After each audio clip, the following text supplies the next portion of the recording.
मला खरं कळत नाही आहे की एरवी इंग्लिश बोलायची असेल तर इंग्लिशचं ई सुद्धा येतं आणि इंग्लिशच्या पेपरला काय माहीत कुठून इंग्लिश येते. स्ट्रेंज. आणि मला नाही माहीत माझ्यात कोणता कॉन्फिडन्स येतो पेपरच्या वेळेस. मी काहीही अभ्यास न करता अशीच पेपरला जाते. काय काय मी कोणत्या लेवलचा कॉन्फिडन्स आहे हा. आणि रील्सबद्दल तर दुसरं काही सांगायची गरजच नाही. पेपरच्या 5 मिनटं अगोदर सुद्धा माझ्या रील्स सुरू असतात, जसं की पेपरला रील्सच येणार आहेत. आणि त्याच आठवतं सुद्धा. बरं आहे मी त्या लिहून येते.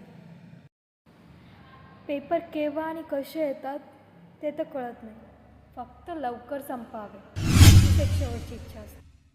आणि हे अकाउंट आणि मॅथ्सचं तर वेगळंच चालू आहे.